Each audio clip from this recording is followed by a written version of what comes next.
Is it a good idea to buy a salvage title vehicle? It's a terrible idea. It's a fucking terrible idea to buy a car with a salvage title. Two ways to be able to know this, right? Obviously, you want to look at the title, see if it says branded or not.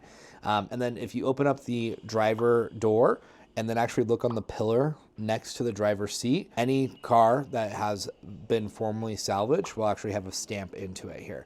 It's a terrible idea. There's so many reasons why not. And I don't care if it's just body work or, it's just a little bit of water or whatever. It doesn't matter. Something made this vehicle to the point where the value of the repairs at some point or another exceeded the value of the car, which is why it's a salvage vehicle. That's how that works. Now, insurance companies tend to mark a vehicle salvage when it's at 60% of what the vehicle's estimate value is at here. But even then, it's still questionable. But when you buy into someone else's problem or a Band-Aid kind of vehicle or a Frankenstein car, it can get really scary and it can get way worse very fast. Now, there are a couple of dealerships, one not far away from us, that purely sell salvage vehicles. Now, the benefit, right? The benefit of buying a salvage car is you're going to be probably buying the car that you want with the mileage that you want. And it's going to be significantly less money because obviously the car is not worth much, or it's not worth as much. And then when you go and try to resell it, for example, those cars are 10 times harder to sell for sure.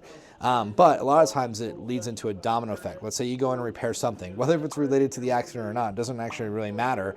It turns into a domino effect. In fact, we had a vehicle in here 2 weeks ago, had a salvage title. The car only had 30,000 miles on it. We were able to pull the Carfax and we saw the car got whaled on the driver's side.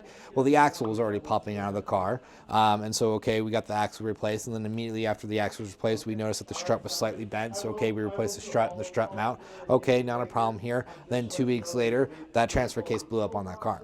Now, the fluid, we even had documentation. Fluid was all looking good here, but it shows that there can be a domino effect, right? That can be really negative, really fast on salvage cars. Now, again, right, price value, right? The price of those cars are going to be significantly less. And so a lot of people are like, wow, this is too good of a deal to pass up. But that famous phrase, right? If it's too good of a deal to pass up, pass on it because there's a reason behind it. It's not worth your time, your energy, or your headache. That's the hard part too, is that when you have a salvage car, you're not going to know the full history about it. You don't know how bad it's going to be. You don't know what happened with it. You don't know how it was repaired. Even the rebuild from titles are not, they're in the same category. So is it worth it? Absolutely not. I promise you will regret your purchase.